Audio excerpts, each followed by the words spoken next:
मनुष्य मात्र का अंग अंग ज्योतिष के विषय में जानकारी देता है। चेहरा सबसे बड़ा दर्शन है। आंख और मस्तक पर जितनी रेखाएं हैं, वह रेखाएं व्यक्ति के भविष्य को सुनिश्चित करती हैं। ये आंख के ऊपर एक छोटी सी रेखा होती है, बाएं आंख दाहिनी आंख। बाईं आंख के ऊपर जो मस्तक की एक छोटी सी रेखा होती है, कभी स्पष्ट होती है, कभी स्पष्ट नहीं होती।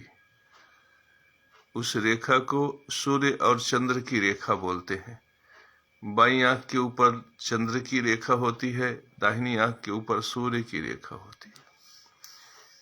अगर सूर्य की रेखा अच्छी है तो आपके पास ज्ञान, विद्या, बुद्धि, कौशल बहुत उत्तम होगा।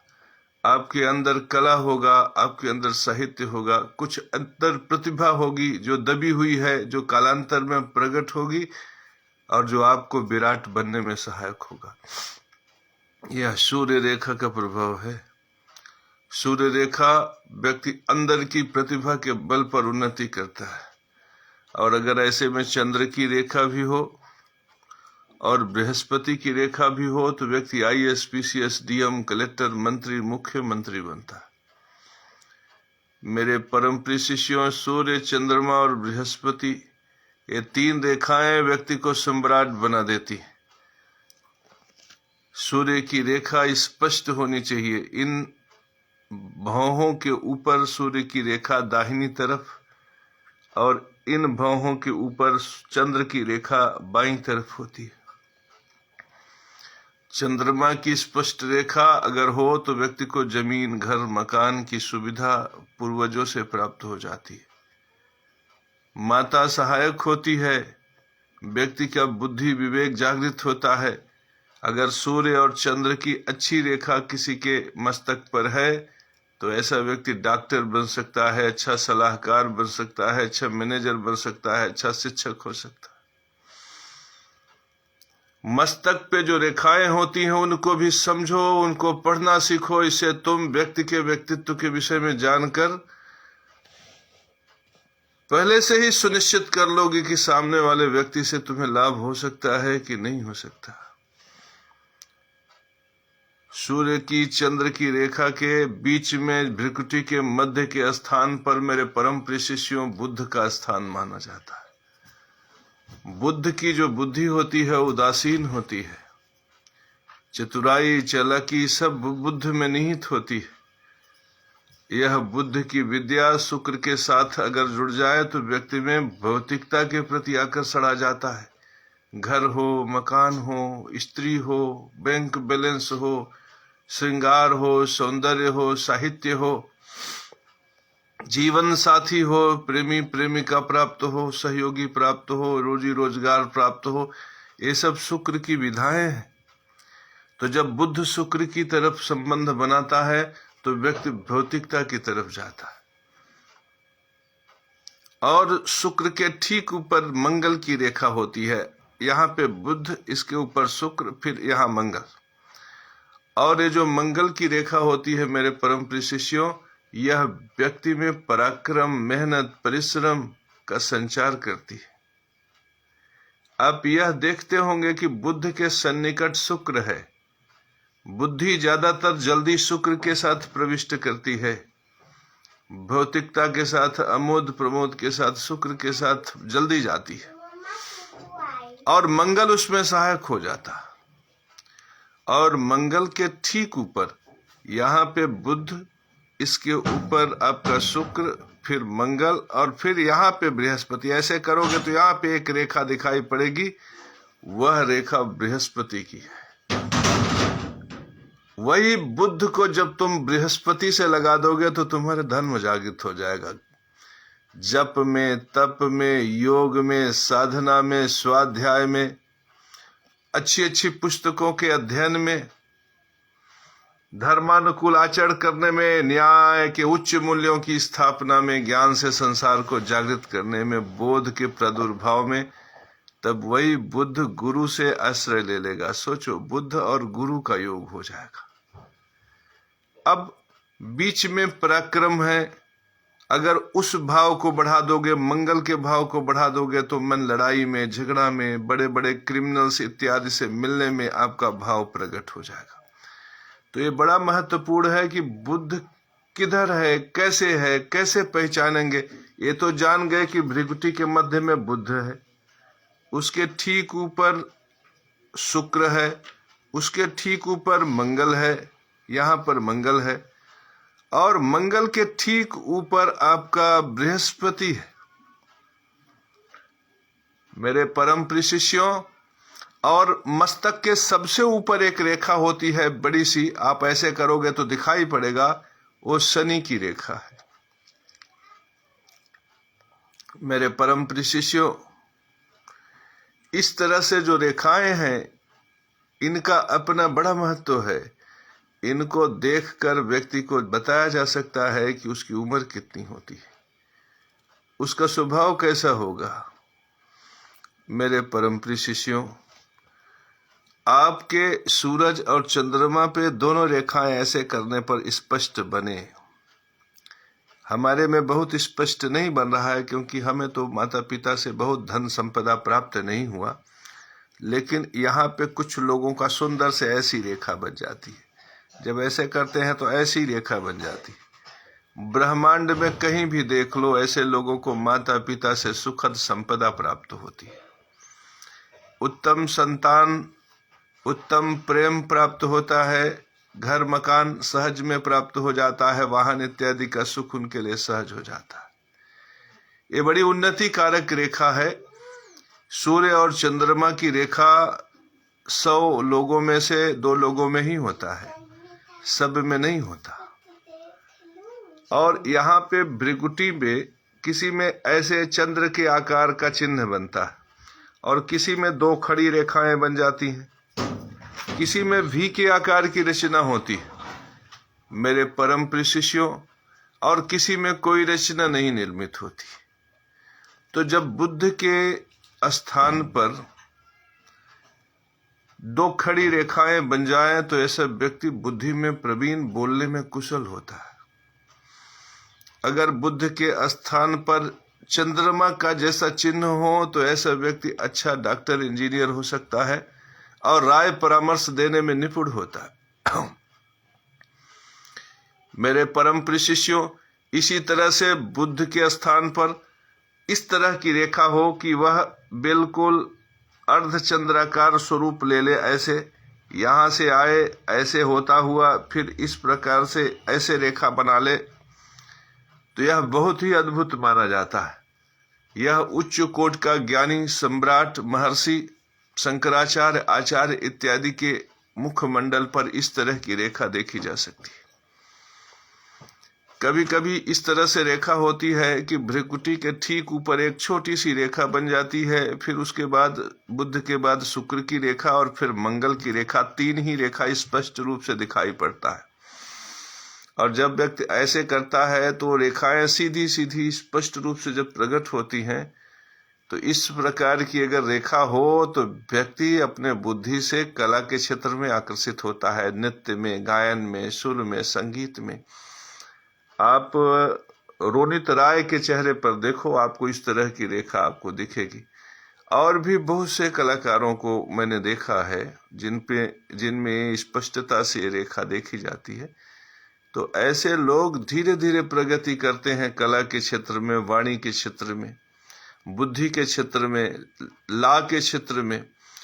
तो मेरे परम प्रिय शिष्यों, इस तरह से सम्यक लक्षण का जो सहजता में दर्शन करता है और उस दर्शन से अपने बोध की वृद्धि करता है और उस बोध के मदद से संसार को जागृत करता है, इस प्रकार का जो जातक का जो लक्षण देखकर विषय में भविष्यवाणी करता है, वह निश्चित रूप से ज्ञानियों में श्रेष्ठ है और समाज उसका सम्मान करता है। तो मेरे परम प्रिय शिष्यों, बुद्ध का जो क्षेत्र है वो भृगुटी के मध्य में है, और बुद्ध को यहाँ स्थान इसलिए मिला है कि बुद्धि यहाँ उदासीन है, और इस उदासीन बुद्धि में कभी कभी शुक्र की रेखा न हो, केवल मंगल की रेखा हो, तो ऐसे में व्यक्ति लड़ाई झगड़ा, मार काट लड़ना भिड़ना।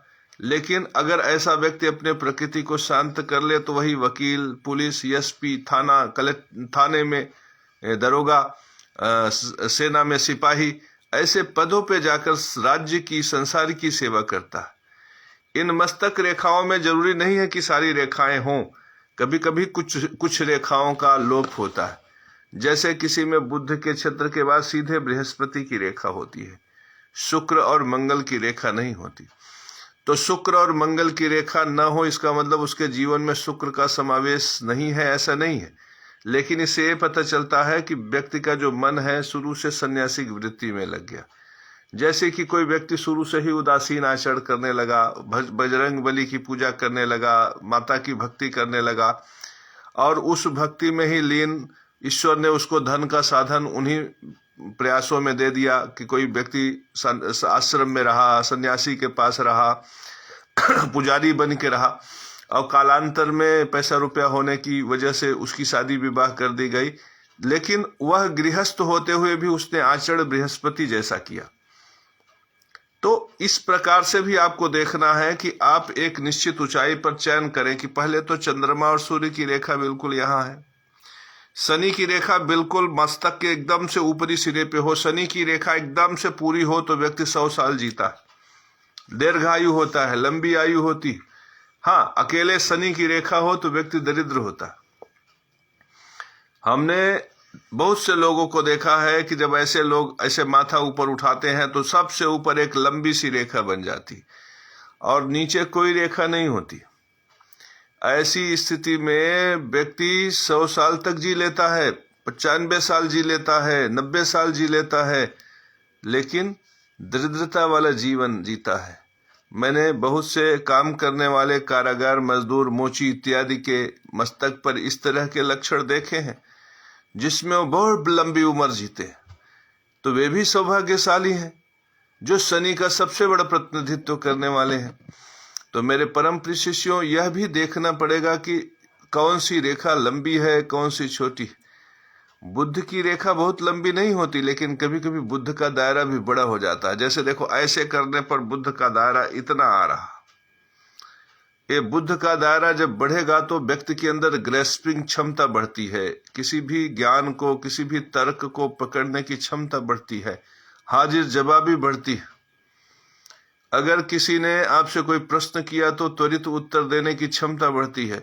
और ध्यान लगाने से, जब व्यक्ति ऐसे ध्यान लगाता है तो इस भृकुटी के मध्य थोड़ा सा जोर बढ़ता है, और इस भृकुटी का जो दायरा है वो बढ़ता है तो बुद्ध का दायरा बढ़ता है। तो यह बुद्ध जब शुक्र के साथ आलंबन लगता है, शुक्र की रेखा ठीक ऊपर होती है बुद्ध के, तो जब शुक्र का आलंबन लेता है तो व्यक्ति में काम, प्रेम, गीत संगीत के प्रति अभिरुचि, नाचने गाने के प्रति अभिरुचि, शुक्र का भी समावेश होना चाहिए। काम बहुत सुंदर व्यवस्था है परमात्मा की। जो कहते हैं कि काम नरक का द्वार है वो महान मूर्ख है, क्योंकि काम से सृजन है, काम से संतान है, काम से पीढ़ियों का विस्तार है, काम से धरती पर मनुष्य है। तो बुद्ध को काम में लगाओ, अपने पत्नी की, अपने प्रेमिका की प्रशंसा करो, लेकिन प्रेम न्यायपूर्ण तरीके से हो। याद रखो, इस संसार में नरक का द्वार केवल एक ही है, वो है अन्याय। बाकी एक संतुलन में क्रोध भी समाज के लिए आवश्यक है, संतुलन में काम भी समाज के लिए आवश्यक है। संतुलन में व्यक्ति के अंदर काम, क्रोध, लोभ, मोह संतुलन में हो तो यह सब व्यक्ति के जीवन में आवश्यक है।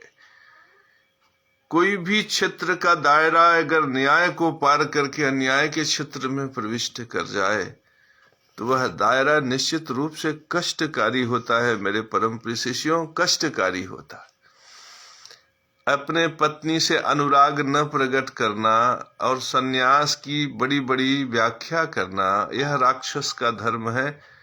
ऐसे व्यक्ति को भी परमात्मा आशीर्वाद नहीं देते। अपनी स्त्री के साथ काम का प्रदर्शन करो, श्रृंगार की प्रशंसा करो, भोग इत्यादि भोगो, पुत्र पैदा करो, मेरा आशीर्वाद है। लेकिन जैसे ही तुम पड़ोसी में इंटरेस्ट लेने लगते हो, पढ़ाई में इंटरेस्ट लेने लगते हो, वेश्याओं में इंटरेस्ट लेने लगते हो, वैसे ही तुम्हारा न्याय टूट जाता है। यहां पे काम वासना गलत नहीं है, यहां पे एक के प्रति किया गया जो अन्याय है वो गलत है।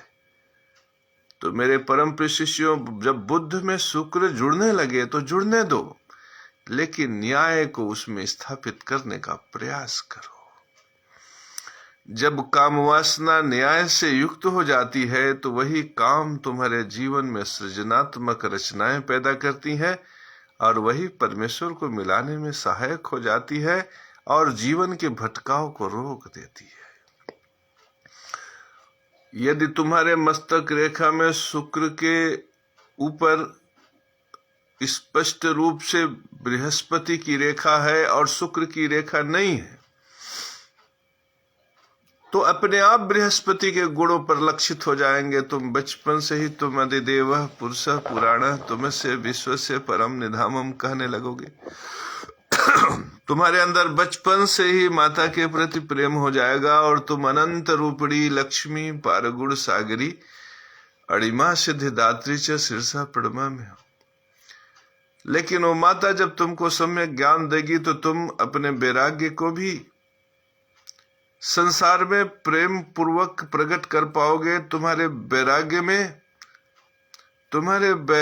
में भी सठता नहीं होगी, तुम्हारा वैराग्य निर्मल होगा। वैरागी वही श्रेष्ठ है जो गृहस्थ को देखकर प्रसन्न हो जाए और गृहस्थ से कहे कहे धन्य हो जो तुम गृहस्थ धर्म का पालन कर रहे हो। वह बैरागी ही क्या जो गृहस्थ को देखकर कष्ट में पड़ जाए कि यार ये गृहस्थ है, ये आनंद ले रहा है, और फिर उससे कटुतापूर्ण तरीके से कहे कहे गृहस्थ जीवन तो बेकार है। बेकार कुछ भी नहीं है। अगर तुमने उसे बेकार माना तो तुम्हारा बृहस्पति जागृत नहीं हुआ, क्योंकि बृहस्पति ने तो कभी नहीं कहा कि पत्नी को छोड़ दो, बल्कि वो बृहस्पति तो इतने महान थे कि जो पत्नी तारा चंद्रमा के साथ चली गई उसको भी उन्होंने पुनः स्वीकार कर लिया और इस महान आदर्श को स्थापित किया कि तुम अपने पत्नी के अधिकारों का संरक्षण हर हाल में करो। उन्होंने क्षमा के विराट गुण का प्रदर्शन किया। ऐसे थे बृहस्पति भगवान जो दाढ़ी बढ़ा के रखते थे। शुक्र और बृहस्पति में यही अंतर है कि दोनों के चेहरे आकर्षक हैं, लेकिन शुक्र दाढ़ी मूछ रखता है, बृहस्पति दाढ़ी मूछ रखता है, चंदन लगाता है। शुक्र सौंदर्य का प्रतीक है, आकर्षण के प्रभाव को प्रकट करता। जब तुम दाढ़ी मूछ बना देते हो तो शुक्र का भाव बढ़ जाता है, तब यह भाव प्रकट होता है कि देखो शीशे में कैसे लग रहे हैं। किसी स्त्री ने देखा कि नहीं, किसी प्रेमिका ने प्रेम से बोला कि नहीं। जैसे ही दाढ़ी मूछ बना के निकलते हो तुम अगल बगल देखने लगते हो कि लोग तुम्हें देख रहे हैं, कैसे देख रहे हैं, किस प्रकार से देख रहे हैं। और जैसे ही तुम दाढ़ी बढ़ा लेते हो, मूछ बढ़ा लेते हो, तुम मान सम्मान प्रतिष्ठा भाव से युक्त हो जाते हो। स्त्री सामने पड़ भी जाए तो तुम जल्दी उस पर नजर नहीं डालते कि समाज यह न कह दे कि यह स्त्रियों की तरफ आकर्षित हो रहा है। तुम्हारे अंदर वैराग्य का भाव, धर्म का भाव, प्रदर्शन का भाव प्रकट हो जाता है। तो भाव भंगिमाएं भी व्यक्ति के ग्रह नक्षत्रों की तरफ व्यक्ति को आकर्षित करके उस भाव को प्रकट कर देती हैं। यह विराट है ग्रह नक्षत्र को समझने में, विराट है। ऐसे विराट भाव को प्रकट होने दो, ऐसे विराट भाव को मन मस्तिष्क में बसने दो, रजने दो। मेरे परम प्रिय शिष्यों, बृहस्पति के ठीक ऊपर शनि है। शनि राज्य है। राज्य सबसे अंतिम में व्यक्ति को प्राप्त होता है। मस्तक रेखा के सबसे ऊंची शिखर पर शनि की रेखा होती है। शनि दो ही प्रदान करता है, राज्य और लाभ। मेरे परम प्रिय शिष्यों, कभी राज्य का नाम लेकर देखो, आपके मस्तिष्क के सबसे ऊपरी पटल पर हलचल होगा।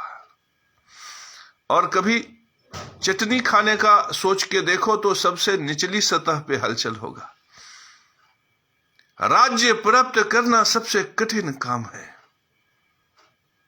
व्यक्ति राज्य प्राप्त नहीं कर पाता तो बैरागी हो जाता है। राज्य के एक नीचे की श्रेणी में वैराग्य है, बृहस्पति बैठा हुआ है, पुजारी बन जाता है, सन्यासी बन जाता है। और मैं बताऊं, सन्यासी सबसे सन्निकट होता है राज्य के। सन्यासी ज्ञान का प्रतीकात्मक कहा गया है। बृहस्पति वह आकाश है जो सूरज के बोध को धारण करती है, सूरज के प्रकाश को धारण करती है। सूर्य आत्मा, चंद्रमा मन, और चंद्रमा सूर्य और चंद्रमा को यदि कोई धारण कर पाता है तो वो गुरु है।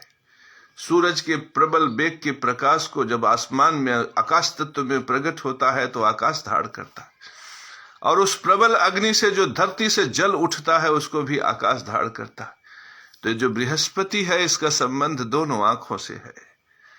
मेरे परम प्रिय शिष्यों, यदि बृहस्पति अच्छा है तो दोनों आंखों के सुंदर होने का फल मिल जाता है। ऐसा व्यक्ति ज्ञान से उन्नति करके PCS IAS अधिकारी बन जाता है, न्यायाधीश के बड़े बड़े पदों पे पहुंच जाता है और बड़ा राज्य प्राप्त करता है। मेरे परम प्रिय शिष्यों, तो वैराग्य राज्य की पहली सीढ़ी है। आज तक इस संसार में जो वैरागी नहीं हुआ वो राज्य नहीं प्राप्त कर सकता, क्योंकि जो वैरागी नहीं होगा, जिसमें धर्म के प्रति संवेदना नहीं पैदा होगी, चेतना नहीं जागृत होगी, जो तप में, जप में, ध्यान, धैर्य, साधना में भरोसा नहीं करेगा, उसका एकाग्रता भंग हो जाएगा, पथ भ्रष्ट हो जाएगा, जीवन के भोग के चरण में डूब जाएगा। भोग भी तो न्यायपूर्ण तरीके से होना चाहिए, और ये जो न्याय का गुण है कौन सिखाएगा? बृहस्पति। यदि तुमने न्याय के गुण को नहीं सीखा तो पत्नी से मन डूबा तो बेश्या के पास चले गए, और बेश्या से मन डूबा तो शराब में डूब गए, शराब से मन डूबा तो चरस हीरोइन गाजे में चले गए, और परिस्थिति क्या हुई कि जिंदगी तो मिली नहीं, मृत्यु सन्निकट आ गई। तो फिर राज्य कैसे मिलेगा? राज्य के प्राप्त करने के लिए तो बृहस्पति का संस्कार उसमें जरूरी था। यही वजह है मेरे परम प्रिय शिष्यों की बुद्धि सबसे पहले शुक्र में लगाता है, और शुक्र के लिए व्यक्ति को प्रबल पराक्रम करना पड़ता है। मेरे परम प्रिय शिष्यों, शुक्र के लिए व्यक्ति को प्रबल पराक्रम करना पड़ता है। तो मंगल के गुरु को धारण करके शुक्र धन के लिए, परिवार के लिए, संचित बैंक बैलेंस के लिए, रोजी रोजगार के लिए, काम धंधे के लिए व्यक्ति शरीर से यत्न करता। और जब उसका जब उसका यत्न जो है धर्मानुकूल होता है, न्याय के अनुकूल होता है, सत्य धर्म की कसौटी पे कसता चला जाता है, और व्यक्ति उसमें योगा, साधना, साहित्य का समावेश करता है, तब वह बृहस्पति उसे पद प्रतिष्ठा प्रदान करके राज्य प्रदान कर देता है। यह मस्तक रेखा का सफर है। व्यक्ति सूरज और चंद्रमा को प्राप्त करके, बुद्धि को निर्मल करके शुक्र की तरफ, भोग विलासिता इत्यादि में, भौतिकता में, पुत्र इत्यादि को पैदा करने में, परिवार की गृहस्थी को बसाने के लिए शुक्र की तरफ अग्रसारित होता है। मंगल के पराक्रम का उपयोग करके अपने जीवन के अंदर बृहस्पति का संचार कर धर्म और व्यय को न्यायपूर्ण तरीके से संचालित करता हुआ राज्य को प्राप्त करता है। यह मस्तक रेखा पर लिखी रहती है, और जिसको मैंने बाकायदे समझा दिया। आज के पहले आपको इससे बेहतर सूत्र नहीं मिला होगा मस्तक रेखा को समझने के लिए। तो आज मुझ जैसे विराट दृष्टि से नहीं देख सकते तो मत देखो, लेकिन चंद्र के ऊपर अगर रेखा देखना तो जान जाना कि इसको घर मिल जाएगा। सूरज के ऊपर यदि रेखा देखना तो जान जाना कि यह ज्ञानी होगा। बुद्ध की रेखाओं को स्पष्टता से यदि तुम पढ़ लेना तो यह समझ लेना कि यह सूरज चंद्रमा के ज्ञान की, बुद्धि की दिशा में लगा पाएगा। यदि शुक्र की रेखा बड़ी होगी, बृहस्पति छोटी होगी, तो बता देना कि यह भौतिकता में आगे बढ़ेगा, और अगर बृहस्पति की रेखा बड़ी होगी, शुक्र की छोटी होगी, तो अध्यात्म में आगे जाएगा, ज्ञान से DM बनेगा, कलेक्टर बनेगा। अगर मंगल की रेखा पराक्रमी होगी, बुद्ध के रेखा के साथ शुक्र का विलोपन होगा, तो ऐसे में व्यक्ति महापराक्रमी होकर सेना पुलिस में बड़ा अफसर बनेगा। और इसी तरह से शनि की रेखा प्रचंड होगी बृहस्पति के साथ, तो राज्य प्राप्त करने में ज्ञान सहायक होगा। ऐसा व्यक्ति महामंडलेश्वर मठाधीश बनेगा, या फिर धर्म से राज्य की स्थापना करेगा, सत्य से राज्य की स्थापना करेगा। मेरे परम प्रिय शिष्यों, यह सूत्र इतना अद्भुत है कि मस्तक की रेखाएं बता देंगी कि तुम क्या बनने वाले हो, तुम क्या होने वाले हो। कोई गुरु, कोई आचार्य, कोई जगत गुरु बनता है तो ज्ञान से, और यह ज्ञान तब अद्भुत होता है जब साक्षात नारायण तुम्हारे लिए प्रकट हो जाए। परमेश्वर ने, परमात्मा नारायण ने मुझे जगत गुरु के रूप में प्रतिष्ठा प्रदान किया है। मैं उस पद के न्याय के लिए, उस पद की गरिमा के लिए, स्थापित करने के लिए मैं विशिष्ट से विशिष्ट सूत्रों को आप तक पहुंचाता हूं, जिसे जानकर आप बोध की यात्रा में आगे बढ़ जाएं, ज्ञान की यात्रा में आगे बढ़ जाएं। आज मेरा विषय मस्तक रेखा पर था। आज मैं इतना ही आपको बताऊंगा जिससे वीडियो छोटा रहे और बार बार आप देखो। और गुरु दक्षिणा में सिर्फ इतना ही कहूंगा कि यदि तुम गुरु दक्षिणा देना चाहते हो तो वीडियो शेयर करो, इसलिए कि चोरी की विद्या कभी सफल नहीं होती। यदि व्यक्ति में गुरु के प्रति समर्पण का भाव है तो थोड़े ही समय में वो विद्वान हो जाएगा, क्योंकि उसकी दी गई विद्या को ग्रहण करने के प्रति उसके मन में उत्सुकता बढ़ेगी। लेकिन जैसे मैंने कहा शेयर कर दो, आपने कहा काहे शेयर कर दें, हो सकता है इनको फायदा हो, तो यहां पे गुरु के प्रति कपट का भाव पैदा हो गया। आखिर ज्ञान तो तुम गुरु से ही प्राप्त कर रहे हो, तो फिर ऐसे ज्ञान को ग्रहण ही मत करो जिसमें गुरु के प्रति कपट का भाव हो।